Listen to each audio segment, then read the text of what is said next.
Good afternoon, everyone, on this March 31st Transgender Day of Visibility. My name is Donna Price, and I'll be the moderator for our panel, A Conversation. Every data point tells a story.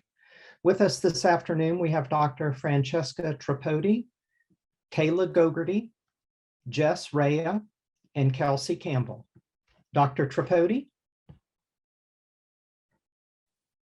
Hi, everyone. My name is Francesca Tripodi, and I am an assistant professor in the School of Information and Library Science at UNC Chapel Hill, and a senior researcher with the Center for Information Technology and Public Life.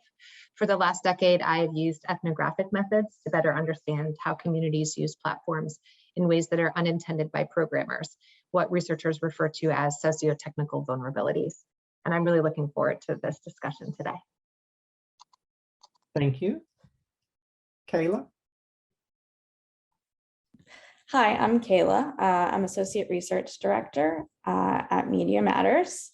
So at Media Matters, we monitor and combat right-wing misinformation, whether it's on TV, online, or on the radio.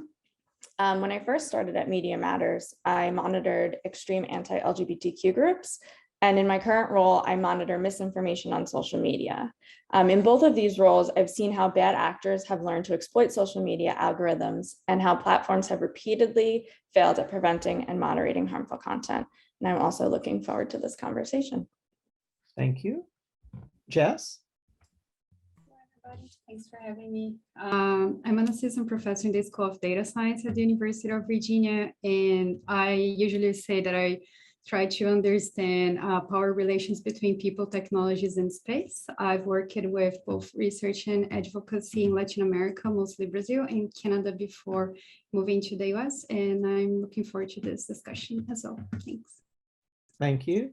And Kelsey. All right, thank you, Donna. Hi, everyone. My name is Kelsey Campbell. I'm a data scientist and the founder of Data Science, which is a site that's devoted to highlighting the LGBTQ+ experience using data science and analytics. So we've been around for about 5 years now. We've published a variety of data-driven stories on a range of topics, from super fun pop culture types things to more discrimination and injustice focused pieces. So just anything in the intersection of data or tech and LGBTQ+ issues we're really, really passionate about.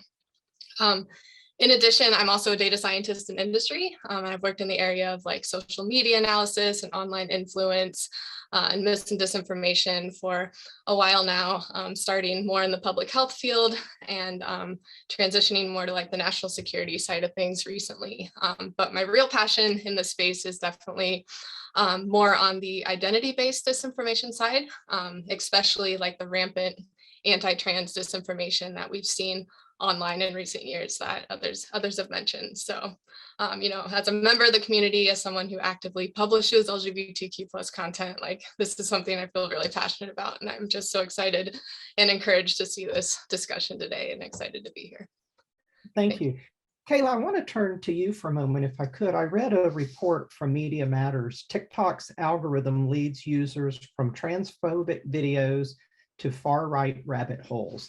I'm your basic internet user. I'll go shopping for something online, and before I know it, I'm just getting inundated through email and on social media. How do these algorithms work? So each platform does have a different algorithm, but so for our study, we specifically focused on TikTok. And what's interesting about TikTok is it has a For You page. That's unique in that it allows you to see content from across the platform rather than just content from people you follow or recommendations for other accounts to follow. So what we did in our study is we analyzed how quickly TikTok's recommendation algorithm began populating hateful and far-right content on the For You page. We actually found that engaging with anti-trans content alone was enough to turn someone's For You page into a cesspool of extremism, hatred, and violence. In our study, we initially followed 14 known transphobic accounts and began watching the videos on the For You page. And as we were fed the videos, we engaged with only transphobic videos, followed the creators of those content, and then looked at what kind of videos were popping up on the For You page. And we found that by exclusively engaging with trans content. TikTok just recommended more transphobic content, homophobic content, misogynistic content, racist content, hate symbols, vaccine misinformation videos, all that sort of thing. So we found that with TikTok, it's a very rapid supply of content that you're getting. And that allows you to be exposed to even more hateful content in a fraction of the time as, say, you would maybe get by watching YouTube videos or even just like Facebook or Instagram or anything like that. Thank you. Kelsey, when we see these algorithms that are bringing more extreme information, how does this tie in with manipulation of media data, misinformation, disinformation, and what impacts do those have? Yeah, for sure. I think sort of the misperception a lot of times is that like algorithms are kind of neutral and just kind of doing this because they don't know any better. But the reality is like this disinformation that's being spread and sort of the way it's being funneling people to more extreme content is very deliberate in a lot of ways. There's like coordinated operations online that are really making this a thing. And that's something that is very different than like authentic grassroots sort of discourse online. It's something that's very different and should be treated very differently from a policy perspective.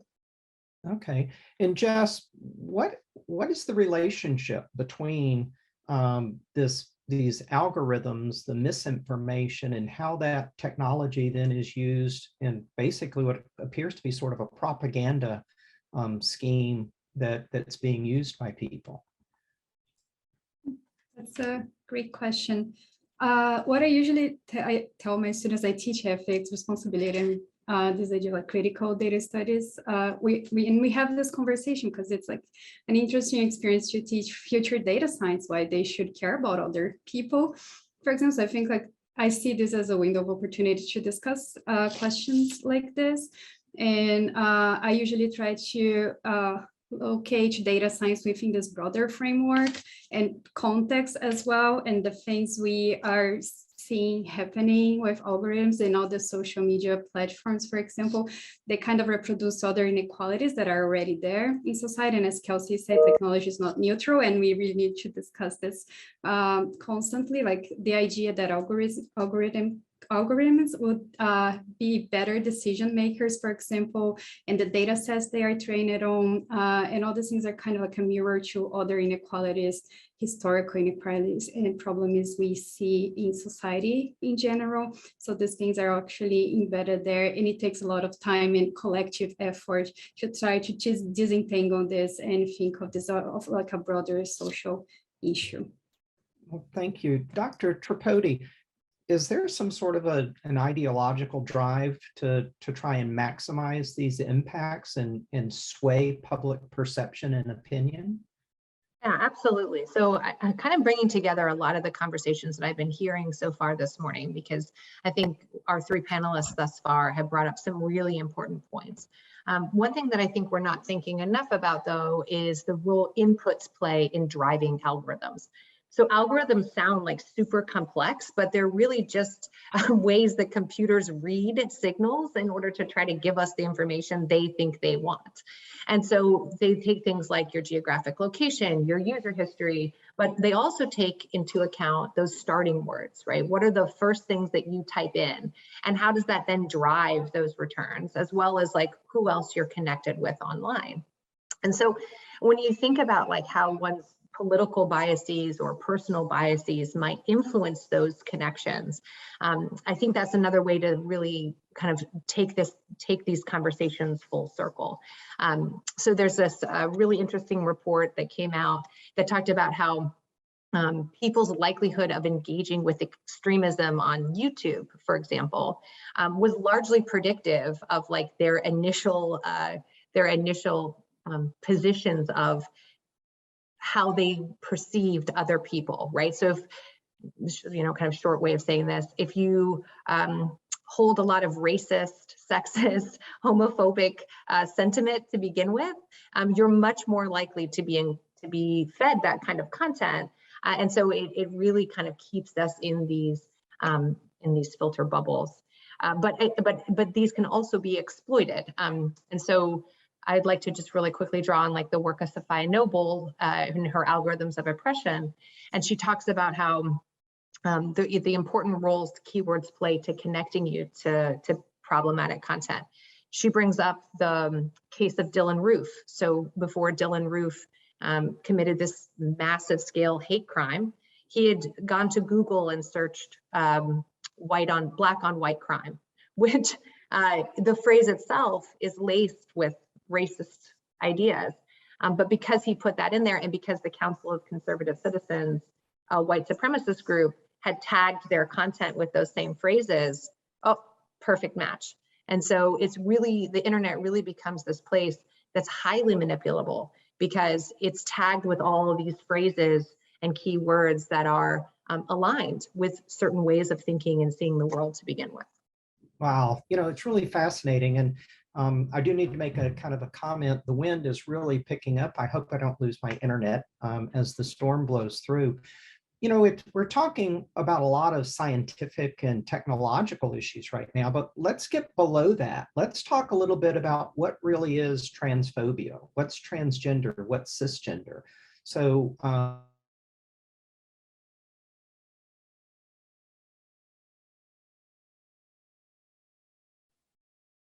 we lost the wind. The wind. Yeah. I think we have to pick up the mantle. Who wants to? I think we can see what she's getting at here, right? So who wants to start? Jess. Sure, I can go. Okay, yes. As a non-binary person, gender non-conforming person, I can say, and I was thinking about like these issues of visibility and invisibility and what transphobia means. And in these platforms, if you think that even in Instagram, for example, the nipples are gendered within a specific binary, even though now Instagram allows you to choose your pronouns, for example. And I appreciate the efforts in making us visible in these platforms, like the recent change to TikTok's policy on misgendering and that naming, but still existing and navigating spaces online and offline as a trans person and gender non-conforming person can be absolutely tricky, not to say dangerous, for example. And of course, these things are translated into the platform as well. And being visible can be good or cannot be super good for you in terms of like data, how the data is collected and how you're perceived or how you put yourself out there as, for example, trans person online. It can attract like threatening comments and behaviors and hate, as we've been discussing here. So I don't know, I'll pass it to Kelsey, maybe. No, I couldn't agree more. Like, I was thinking a lot about this panel being held on Trans Day of Visibility because, that is largely a day of celebration. And, we're talking about a lot of heavy things, the challenges that trans and gender nonconforming folks face online and in real life interacting with technology. So, just wanted to highlight just how beautiful and resilient like we are as a community. And like Jess said, visibility has always been a trade-off between like progress through authenticity and being your true self and the personal risk aspect. And I think this is a line that trans people walk all the time, every day, or, I feel it at least as a non-binary person. So it's just exciting to be recognizing these types of things. I'm glad to be back. The wind did blow me offline there for a moment, so I apologize for missing a little bit of what y'all said. Let's talk a little, and so I may have missed it, but let's talk a little bit about some of the transphobic terminology that is often used. For example, biological males. Okay, we know that most of the anti-trans legislation is actually directed towards trans women. We also know that sex is biologically determined by 6 different factors: chromosomes, hormones, gonads, internal reproductive anatomy, and external genitalia. But most people seem to focus on only one of those, the external genitalia, in terms of trying to make their definition of what a person may be. How does that play into some of the information, the algorithms, the data that people are seeing?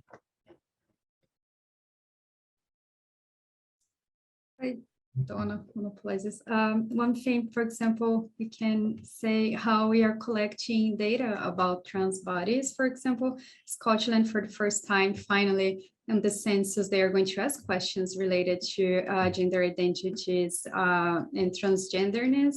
So this is about to change how we measure, understand demographics, for example, and people are finally becoming visible in this kind of data collection. It's a huge change, but most census still only consider the binary. And so these things are changing even here in the US, like gender markers and name changes for all sorts of like members of the transgender community. It's still quite of like, it depends a lot on the stage. And as we see in the US right now, complicated. So this is a way, for example, to translate data collection and all like the questionnaires, surveys, and data collection process that only consider binaries for schools, students, healthcare, for example, that sometimes you cannot choose like self-identify. So it's what they consider, for example, biological data, quote unquote, that will determine how you're going to be measured and evaluated and perceived by data sets and algorithms and data scientists in the future. Well, Jess, that's so important because if the systems are set up only to offer the option on a binary, then you are automatically excluding from consideration anyone who is not on the binary. And I presume our audience knows the binary is A or B, yes or no, on or off, male or female, a binary, one or the other, rather than the spectrum that we all know really exists. Where are some of the areas where, and Jess, you just mentioned some, but where are some other areas where people have really experienced, sort of an institutional aspect of transphobia? I read in some of the articles, for example, the scanners at the airport and how they're set up, or facial recognition. Do you have commentary on any of those areas? Any of you? I'll go.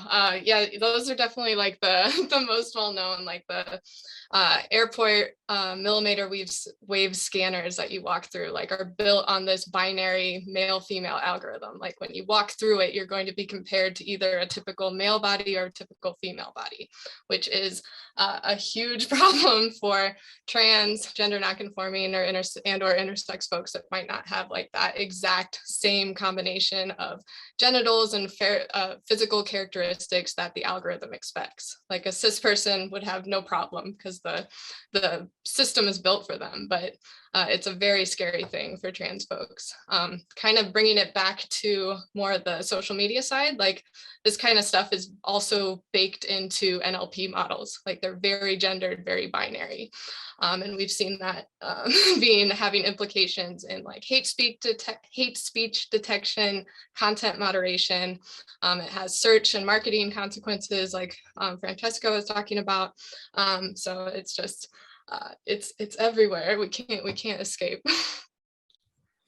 In your research, have any of you identified platforms that, from what you've been able to ascertain, are more or less transphobic? I've seen a lot of conversation about TikTok and Facebook. Are there some that are better or worse? And how do we deal with that? I can jump in here. So I mostly focus on Facebook and TikTok, so I can speak to them. I mean, all these platforms do have policies against some of this transphobia, dead naming, things like that. But one of the biggest issues is they're just not efficient or in terms of moderating content and enforcing those policies. So a lot of times we see a lot of content slips through the cracks, or we see that the algorithms will actually moderate people trying to address harassment or transphobia or things like that, rather than the transphobic content itself. And just one other aspect I think that we're kind of missing here is the algorithms are designed to keep people on the platform and to keep them engaged. So what we often see is that it's sensational content that appeals to people, that outrage and things like that. And that's the stuff that can get additional clicks. And we've done a lot of studies at Media Matters that shows that, right-leaning pages right-wing personalities, outlets, things like that, are very good at putting out sensational, outrageous content, and they get more clicks, and we see that consistently. Yeah, and as we look at that, and Dr. Tripodi, I'll ask you, we've actually seen a couple of articles lately where, as Kayla was just mentioning, the filters are inadequate, I guess, because of things like code words or using numbers instead of letters, which people understand what the hidden message is. But it allows these hateful things to get through the filters. Are there any steps? I mean, how do we address those sort of problems? That's a great question. I mean, I think it's part of the frustrations with the internet, in the sense that these social media spaces allow a lot of people to gather at the same time. But the problem is they're trying to create content moderation decisions that would then be somehow globally applicable, when these are like, first of all, that's not possible, but also exactly what you're saying. If you're trying to automate content moderation, it's pretty easy to trick what an algorithm, right? So if there's like these certain keywords that they've programmed in to say these are considered hate speech or these are considered transphobia, but then someone, just like you said, Donna, right? They add a 1 or they add an exclamation point instead of an L, and then it's pretty easy to circumvent that that automated content. I'd also like to throw out there that anti-trans content is explicitly used, knowing it's breaking platform violations, so that they can get it removed, so that it somehow speaks to this broader narrative that anti-trans advocates claim is like free speech, right? And so I think it's really important to recognize that anti-trans conversation is hate speech, and so when that kind of content is being removed from a platform, it's sort of it means that the content moderation is working, right? Clearly that content can't be visible. It's violating terms of service. It's hateful and derogatory. And yet they use these examples as a way of furthering this narrative somehow that like big tech is silencing speech, even though the speech that they're advocating is hateful and harmful. Right. And I think that also falls into the problem that many people do not understand, that freedom of speech under the First Amendment is applicable to government prohibitions, not individual entities or businesses. Absolutely right. It's a public space, not a private. We like to think of Twitter and TikTok as the new public space, but it's not. It's a private company that's data mining your information so it can sell you things. It's not even altruistic in its sense of public good. Kelsey, do you see this sort of, I guess, almost like an evolution of a virus? You can filter out certain things, but then the purveyors of hate will find another way to evolve and work around that with new code words or different manipulation of letters and numbers. How frequently do you see that happening? Oh my gosh, all the time. Like, as a content creator, I cannot tell you like how much more stressed I am every time I post something that's trans related versus even gay and lesbian type stuff.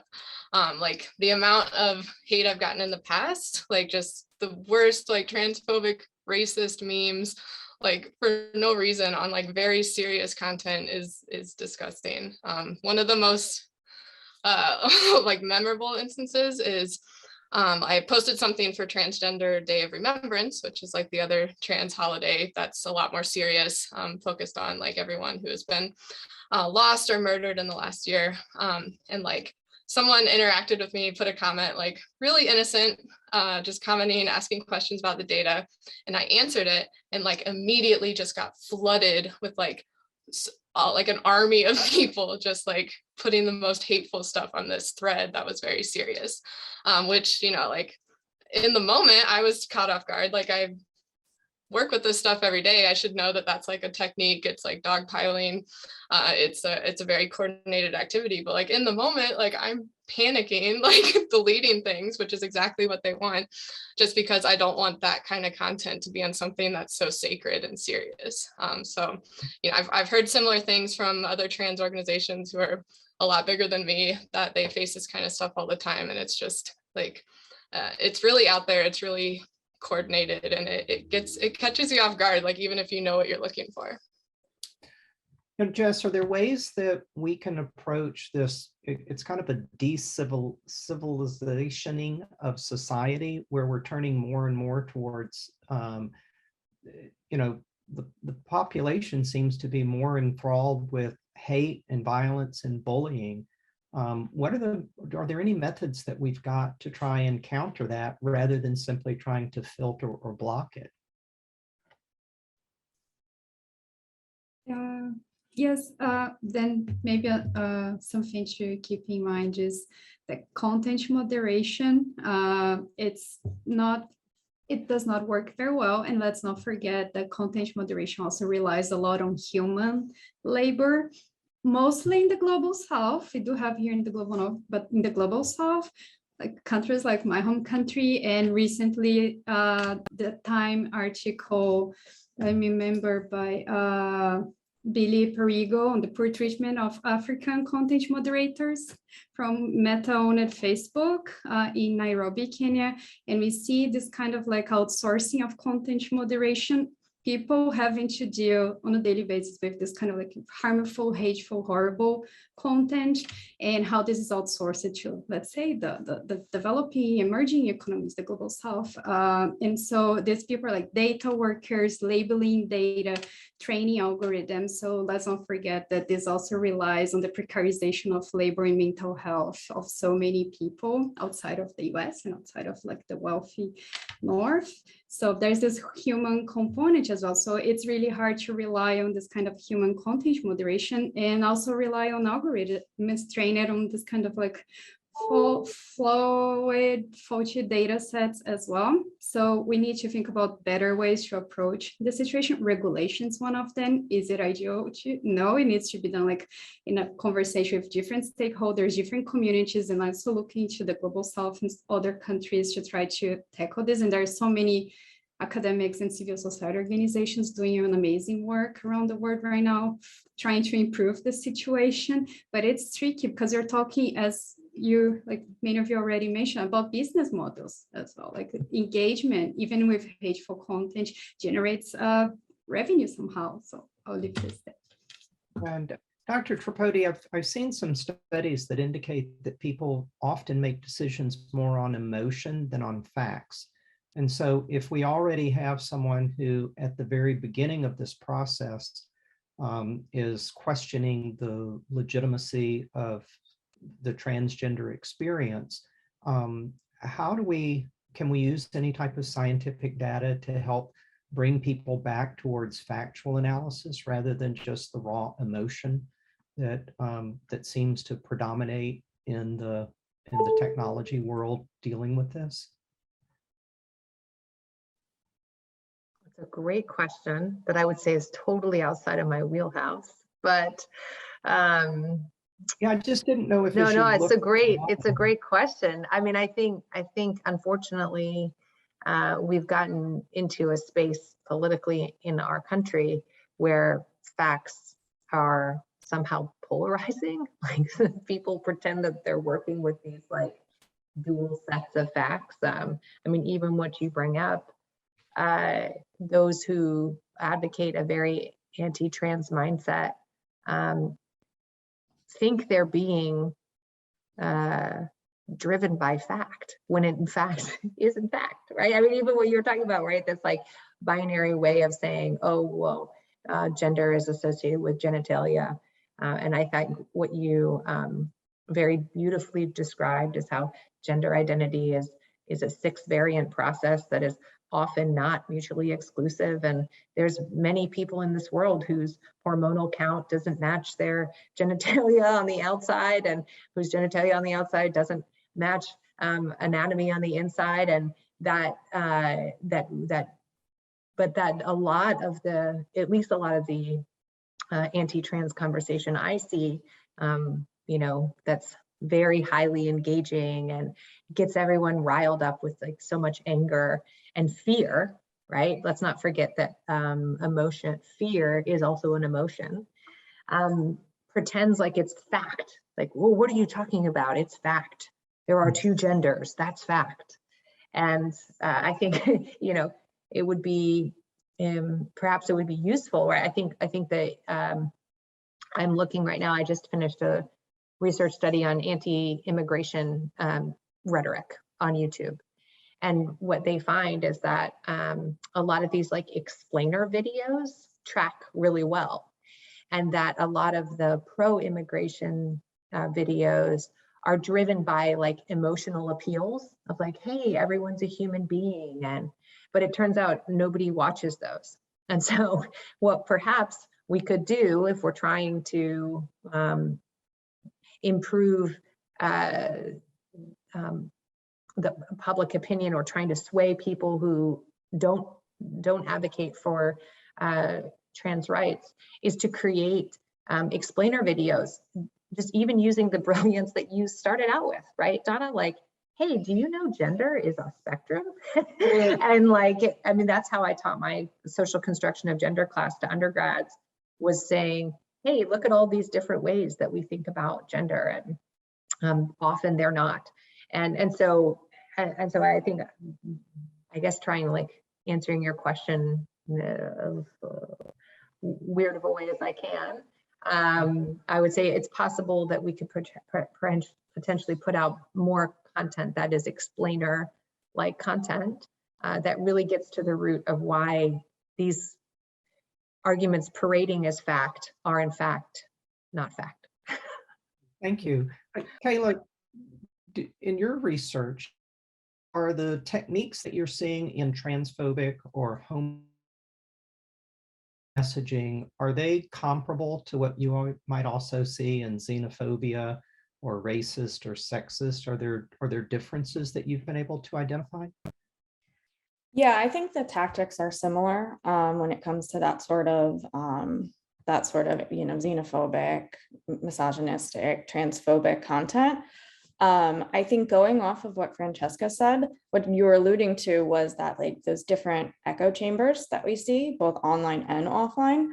So we see people gravitate towards the same sort of content, you know, within echo chambers, where they see then more, you know, transphobic content, homophobic content once they're kind of started down that rabbit hole. But we also see that offline as well. Like there's an entire, you know, right-wing media ecosystem that bolsters all those narratives that are being pushed online. And Kelsey, have you seen where different platforms are trying to make it look like it's the other platforms that are doing these things? Sort of a misinformation, psychological warfare almost in its own way? Yeah, no, for sure. I mean, like Kayla's point, this is a business thing. Like we think of social media as something that's not always a business, but it's definitely business decisions, and they're competing for clicks, they're competing for attention.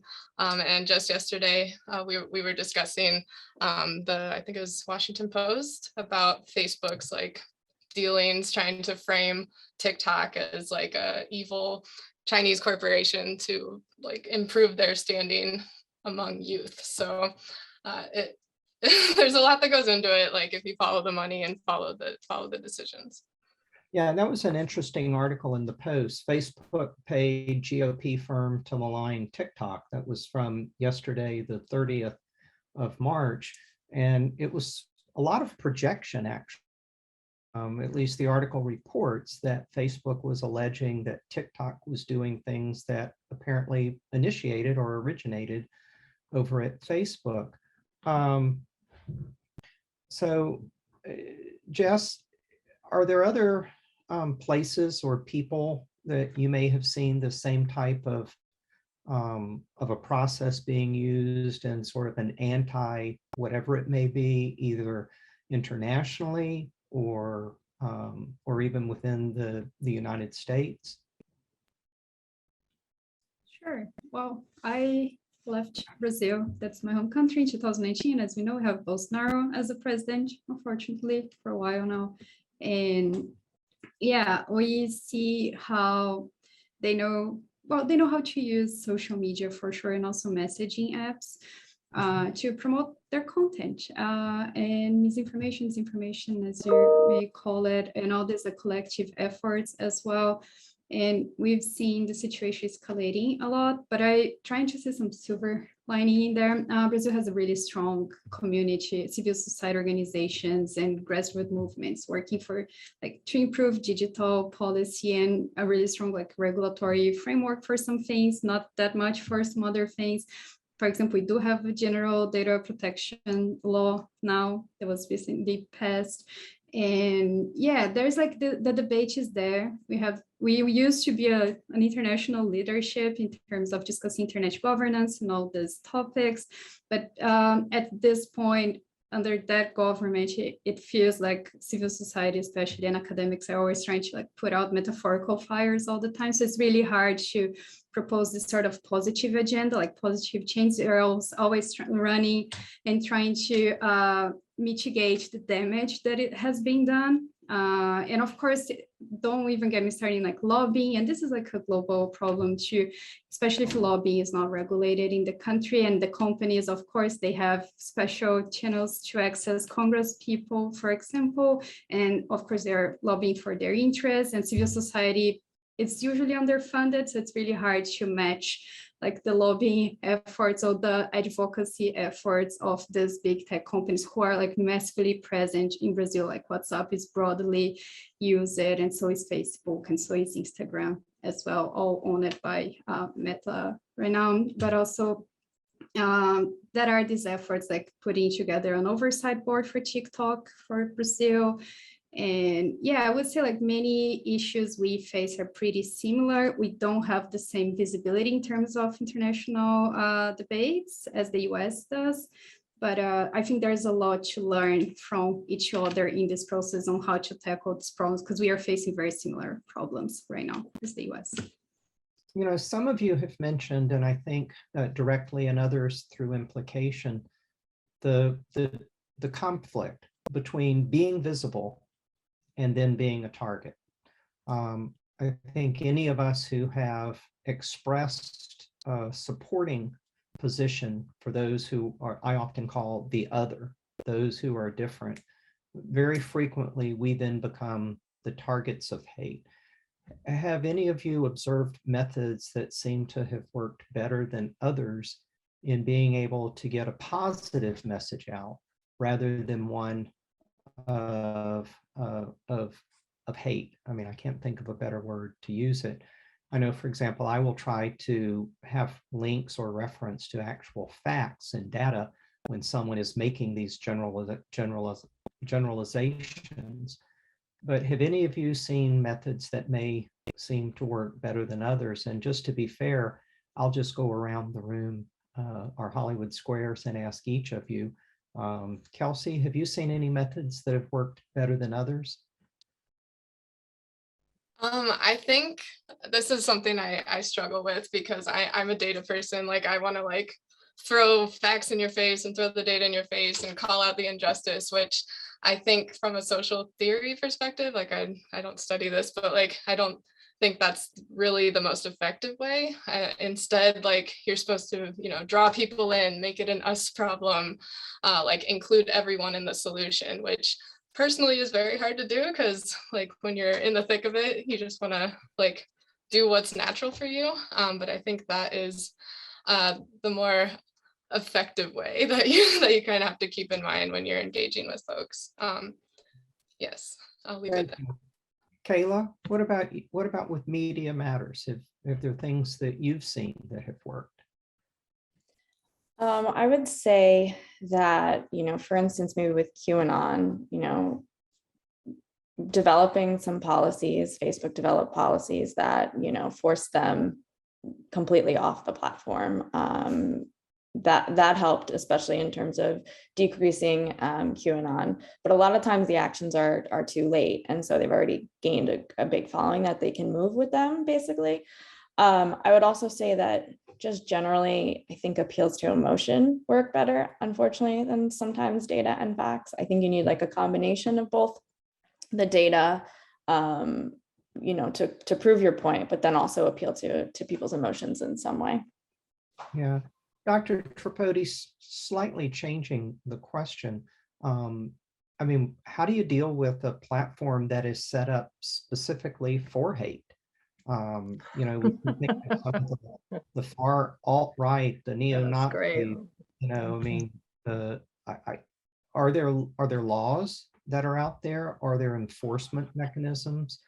Have you seen any in your research of ways to effectively, you know, shut down some of this hateful speech? Absolutely. So this is a great question. And please call me Francesca. You're welcome to. One thing to echo what Kayla says, you know, deplatforming does work. Demonetization does work. You know, getting these people off the platforms decreases their audience and their size and scope. And I don't think there's anything we can completely do, right? You see the rise of these alt tech platforms.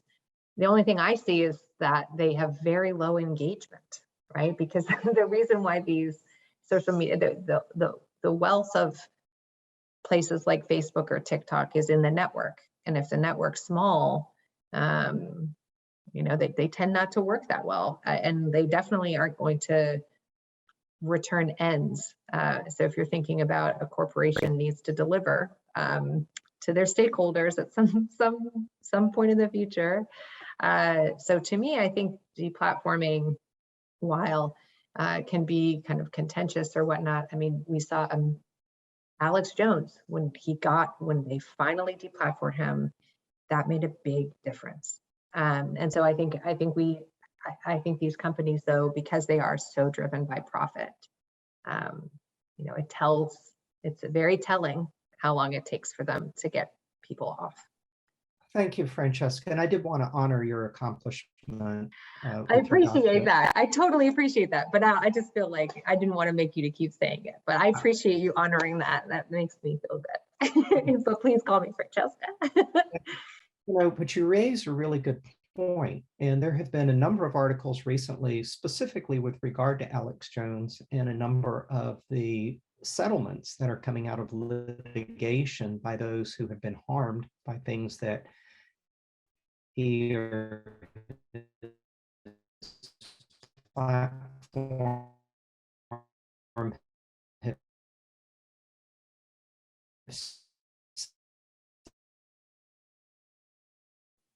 Oh, I think the wind got her again. Maybe we can answer some of the questions in the Q&A while Donna's coming back. Oh yeah, Jess, there's one specifically to you. Can you speak about visibility? Do you see it? Yes, I do. Okay, cool. Thanks, Francesca, and thanks, Claudia, for the question.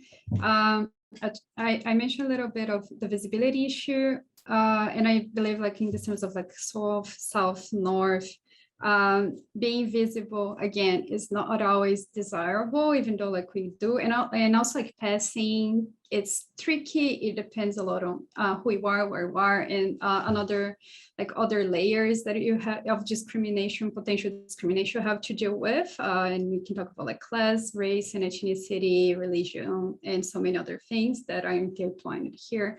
So yeah, visibility and even being visible when data is being collected, and we had experience with this in municipal governments and people, especially queer communities, who are concerned about what kind of data would be disclosed about them. Unhoused communities, immigrant communities do not necessarily want to be visible in open data portals, for example, or even be perceived in a different way. So visibility is tricky, and of course it's also important being visible in social media in other contexts. And I think it's a trade-off, as Kelsey already said. and it's up to individuals and their communities to decide. And our role as like policymakers, data scientists, is to understand, respect, and protect as much as we can when you're designing and making policies, for example, or in our work as and with data scientists as well. And that we face similar issues, and I can speak for Latin America, mostly Brazil, in this topic, but yeah, we do face very, very similar issues between Brazil and the US right now. And speaking of visibility, I don't think we receive, because of like the language and the, I don't know, emerging economies and all this, we don't receive like the same level of visibility internationally for these discussions as the US does, for example, and the weight we have on regulatory frameworks is different as well. There's another question here. What role do or should data science play in addressing these kinds of issues? Kelsey probably wants to weigh in on this one, but I just want to say first that I would say these companies only really bow down to public pressure, in part because obviously their reward model is engagement and things like that. That's how they make money. But public pressure does help. And that's when we've seen some of these changes happen. So having the data to back that up, to show them, or even to give journalists and things like that, the ammunition to give them public pressure is extremely important. Did you want to go, Kelsey? Yeah, no, I can get us rolling on like what data science's role is. I'm sure Jess will have some thoughts too. But I think there's like a number of different camps. Like there's more of like a radical camp that, you know, wants to like fundamentally change the goals of data science and like what it is, who it needs to benefit, like what its goal is, to be beyond like the profit maximization or like the surveillance type use cases that it's currently focused on. And then there's more of like a reformist camp that's like, oh, like we can use more explainable models, we can be more transparent, we can debias stuff, do like model interrogation. But for me, it's like, you can only get so far in that way. Like when your end goal is still sort of very focused on things that are not beneficial to minoritized communities, like that's not really going to get us where we need to go, where tech is truly like inclusive and works for everyone. So like, you know, I am in the community, like I feel like day to day I kind of do more harm reduction-y type stuff that would be more in a reformist camp, but like big picture, ideally, like things radically need to change in data science. I couldn't agree more with Kelsey. And in my work as a professor and researcher as well, talking to the students, assigning readings, and trying to convince them that we need to be good listeners. And one of the main questions we need to ask ourselves and each other is what can go wrong and for whom? And why should we care?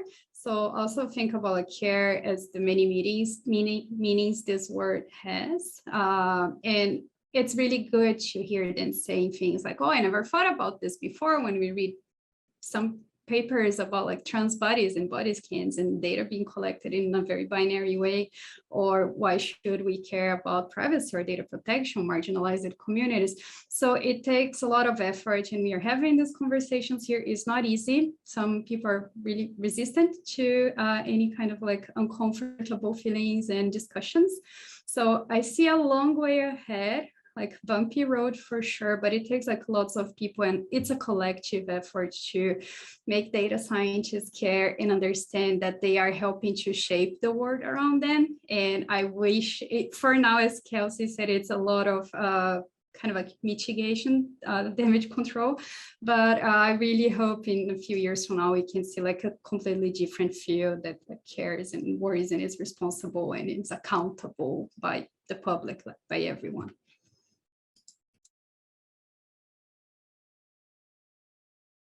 And I can read we have another question probably for everybody. I can read this one for us from Seiji. How do you all navigate what feels like constant personal oppression in our roles while keeping mentally healthy and even positive? Who wants to go first?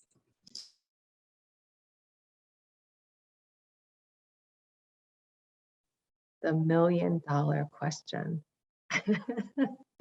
I think actually this is a really important question, and something that I think many of us got into this field and interest as graduate students, or as researchers at companies where there wasn't necessarily like a supervisor to be like, you know, you're reading hate speech and you're watching hate speech and you're and you're listening to hate speech, and this might take a toll on your mental health.